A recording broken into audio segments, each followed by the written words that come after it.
Hello friends, இன்றைக்கி நம்ம காய்ச்சல் சளி இருக்கும் குழந்தைங்களுக்கு என்ன மாதிரியான உணவுகள் கொடுக்கலாம் அப்படிங்கிறது தான் 2 வகையாக பிரிக்க போகிறோம். ஸோ ஃபஸ்ட்டு நம்ம இந்த மாதிரியான உணவுகள்லாம் கொடுக்க போகிறோம் அப்படிங்கிறத தான் நம்ம இந்த வீடியோவில் பார்க்க போகிறோம். ஸோ எடுத்ததுமே பார்த்தீங்க அப்படின்னா குழந்தைங்களுக்கு காய்ச்சல் இருக்கிற டைமில் சரியாக சாப்பிட மாட்டாங்க. செரிமான பிரச்சனை அதிகமாகவே இருக்கும். இப்போது நம்ம ஜீரக தண்ணி, ஓமம் தண்ணி எப்படி ரெடி பண்ணலாங்கிறது தான் பார்க்க போகிறோம். ஸோ நான் ஓமத்தை வச்சு தண்ணி ரெடி பண்ண போகிறேன். தேவையான அளவுக்கு தண்ணி ஊற்றிக்கோங்க. நான் இப்போ 1 டம்ளர் அளவுக்கு தண்ணி ஊற்றி அதை நல்லா கொதிக்க வச்சுருக்கேன். இந்த கொதி இருக்கும் போது 1 ஸ்பூன் அளவுக்கு ஓமம் சேர்த்துக்கோங்க. நீங்கள் ஓமம் செய்கிறதா இருந்தால் ஓமம் சேர்த்துக்கலாம், அப்படி இல்லைன்னா ஜீரகம் சேர்த்துக்கலாம். இல்லை ரெண்டுமே கலந்து கூட நீங்கள் குழந்தைங்களுக்கு கொடுக்கலாம், ஒன்றும் தப்பு கிடையாது. இது ரெண்டுமே செரிமான பிரச்சனையை சரி செய்யும் அப்படிங்கிறதுனால நம்ம தாராளமாக இந்த மாதிரி செஞ்சுக்கலாம்.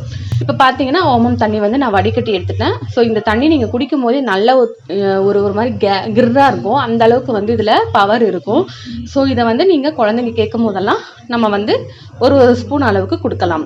கொடுத்தீங்கன்னா நல்லா செரிமானமாகும். அதுவும் இல்லாமல் காய்ச்சல் இருமல்லாம் இருக்கிற டைமில் அவங்களுக்கு மேலும் பசிக்கவும் செய்யும், சாப்பிடுவாங்க. இது சீக்கிரமாகவே டைஜஷன் ஆகும். எந்த பொருள் சாப்பிட்டாலுமே டைஜஷன் ஆகிற தன்மை இந்த ஓமத்துக்கும் ஜீரகத்துக்கும் இருக்குது. ஸோ இதை நீங்கள் செஞ்சு உங்கள் குழந்தைகளுக்கு கொடுங்க, அவங்களும் நல்லா விரும்பி சாப்பிடுவாங்க. நெக்ஸ்ட்டு பார்த்தீங்கன்னா மார்னிங் பிரேக்ஃபாஸ்ட்டாக அவங்களுக்கு என்ன கொடுக்கலாம் அப்படின்னா, காய்ச்சல் சளி இருக்கிற டைம்லலாம் சீக்கிரமாக டைஜஷன் ஆகிற பொருளை தான் கொடுக்கணும். அதுக்காக ஒரு பேன் ஹீட் பண்ணிக்கோங்க. வெறும்னே இட்லி கொடுத்தோன்னா அவங்க கண்டிப்பாக சாப்பிட மாட்டாங்க. ஸோ இந்த மாதிரி செஞ்சு கொடுங்க, கண்டிப்பாக சாப்பிடுவாங்க, விரும்பியும் சாப்பிடுவாங்க. ஸோ நான் 1 ஸ்பூன் அளவுக்கு தேங்காய் எண்ணெய் சேர்த்துருக்கேன். நெய் அல்லது தேங்காய் எண்ணெய் சேர்த்துக்கலாம். சிலர் குழந்தைங்களுக்கு சளி பிடிக்கிற டைமில் நெய் சேர்க்க மாட்டாங்க. ஸோ நான் அதுக்காண்டி எண்ணெய் சேர்த்துருக்கேன். எண்ணெய் உங்களுக்கு தேவையான அளவுக்கு ஊற்றிக்கோங்க. எண்ணெய் ஊற்றுனதுக்கப்புறம் அந்த பபிள்ஸ் வந்ததுக்கப்புறமா நீங்கள் அடுப்பு அணைச்சிட்டு அதை தனியாக எடுத்துருங்க. அதில் ஒரு 1/4 ஸ்பூன் அளவுக்கு பெப்பர் சேர்த்துக்கலாம். 1/4 ஸ்பூன் அளவுக்கு பெப்பர் சேர்த்துட்டு கொஞ்சமாக மஞ்சள் தூள் சேர்த்துக்கோங்க. அதெல்லாம் சேர்க்கும் போது நுர வரணும், அந்த அளவுக்கு எண்ணெய் சூடாக இருக்கணும். அதை நம்ம ஃபஸ்ட்டு மெயினாக பார்த்துக்கணும்.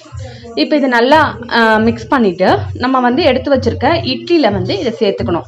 இட்லி நல்லா பூ மாதிரி வரணும் அப்படின்னா கண்டிப்பாக நம்ம வீடியோ போட்டிருக்கோம், பாருங்கள்.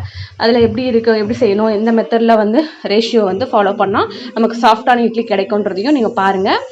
நெக்ஸ்ட்டு பார்த்தீங்க அப்படின்னா நம்ம ரசம் சாதம் எப்படி செய்யலாம் அப்படின்றது தான் பார்க்க போகிறோம். ஸோ குழந்தைங்களுக்கான ரசம் சாதத்துக்கு தேவையான பொருள்னு பார்த்தீங்கன்னா, ஒரு பல் அளவுக்கு பூண்டு எடுத்திருக்கேன், பெரிய சைஸ் அளவுக்கு பூண்டு எடுத்திருக்கேன்.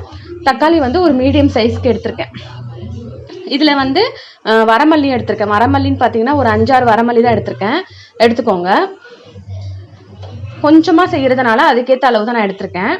மிளகும் ஒரு 5-6 மிளகு எடுத்திருக்கேன். சளி டைமில் குழந்தைங்களுக்கு கொள்ளு சேர்த்துக்கிறது ரொம்ப நல்லதுன்னு சொல்லுவாங்க. அதனால் நான் கொள்ளு ஒரு 1/4 ஸ்பூன் அளவுக்கு தான் எடுத்திருக்கேன். கொஞ்சமாக கருவேப்பிலையும் கொத்தமல்லியும் எடுத்திருக்கேன். ஸோ நம்ம தக்காளியை ஃபஸ்ட்டு வேக விடணும். தக்காளி நல்லா வெந்து வந்ததுக்கப்புறமா தான் நம்ம இந்த தக்காளி ரசம் செய்ய முடியும். ஸோ நம்ம இப்போ தக்காளியை வேக வச்சுக்கலாம். தேவையான அளவுக்கு தண்ணியை ஊற்றிட்டு தக்காளி அதில் போட்டுட்டு ஒரு 10 நிமிஷத்துக்கு கொதிக்க விடுங்க. அந்த தக்காளியோட ஸ்கின் எல்லாம் நல்லா வெந்து வந்துடும்.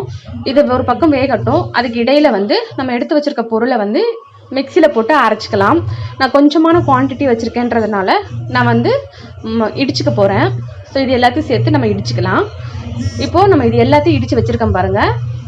இது நல்லா இடித்து போட்டிங்கன்னா நல்ல ஃப்ளேவராகவும் இருக்குங்க, நல்லா டேஸ்ட்டாகவும் இருக்குங்க. ஏன்னா அந்த பூண்டோட மனம், அந்த பெப்பரோட மனம் எல்லாமே நல்ல ஃப்ரெஷ்ஷாக கிடைக்கும் நமக்கு.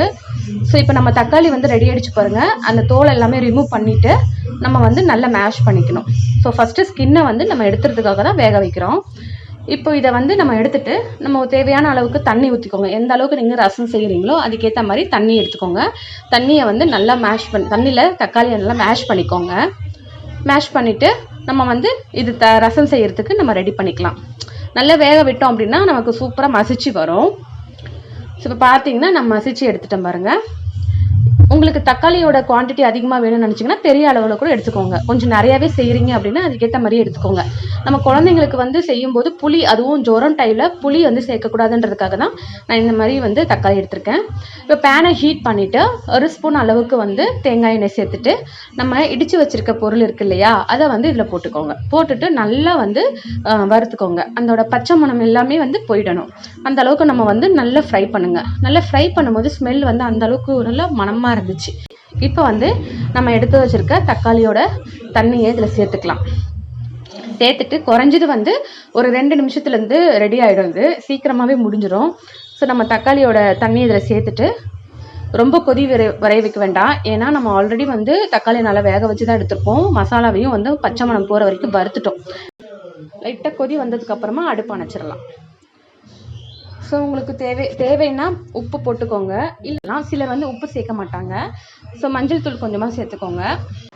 இப்போ இது நல்லா கொதி வந்ததுக்கப்புறமா நம்ம அடுப்பை அணைச்சிட்டு இது வேறு ஒரு பவுலுக்கு மாற்றி வச்சுக்கோங்க. சாதத்தை வந்து நல்லா வடிச்சிட்டு அதை குழைவாக ஆக்கிட்டு நீங்கள் வந்து இந்த ரசத்தை மிக்ஸ் பண்ணி குழந்தைங்களுக்கு கொடுக்கலாங்க. இது வந்து 8 மாத குழந்தையிலேருந்து கொடுக்க ஆரம்பிக்கலாம். ஸோ நல்லா சாப்பிடுவாங்க.